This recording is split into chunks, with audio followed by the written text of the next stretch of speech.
Control of the U.S. House of Representatives remains uncertain. Republicans are 7 seats away from the necessary 218 for a majority, while Democrats need an additional 15 seats.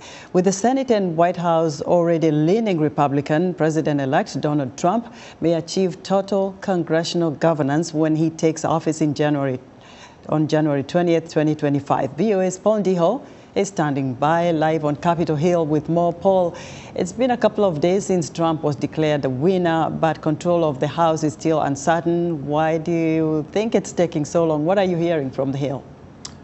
That's correct. There are some races that haven't been decided yet, but it's increasingly looking like Republicans will retain control of the House.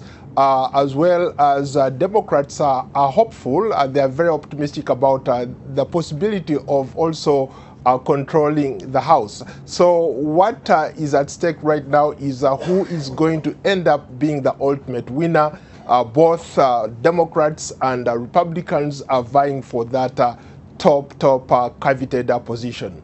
So how do state laws and procedures impact how quickly the ballots are counted? The interesting thing about U.S. elections, the system is very highly decentralized, as opposed to maybe Africa. In Africa, most countries, the election systems are centralized. They go to one place where let's say the Electoral Commission announces the results of the winners. But unfortunately here, or fortunately here in the United States, it's all about the local administrations, from state to local council governments who are in charge of elections, who are in charge of voter registrations, keeping voter records. Those are the people who ultimately make decisions when it comes to who wins and who doesn't win. So in some cases, it takes a while to count these votes, to count these ballots, because they want to make sure that they err on the side of caution, not to make mistakes, and perhaps in most cases they try to do the best job that they can do to make sure that the results they announce are the correct results.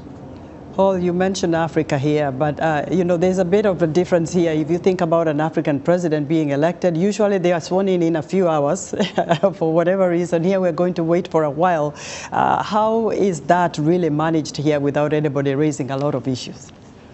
Again, it's all about, you see, perception is reality. In some cases, if you announce too fast, people would say that maybe the election was rigged in somebody's favor. So you want to be clear. You want to make sure that if you're calling a race, you're calling it for the right person, the person who garnered the right votes. So in this particular case, it takes time to hand count some of these ballots. They use the machines, but sometimes the machines fail. So they resort to hand counting or hand ballot counting. So that's why you see that some of these races have taken a while to be decided. But ultimately, I think the 435 chamber will be decided soon, and we'll know who's going to control the speakership of that house. Paul, many thanks. VOA's Paul Ndiho reporting live from Capitol Hill.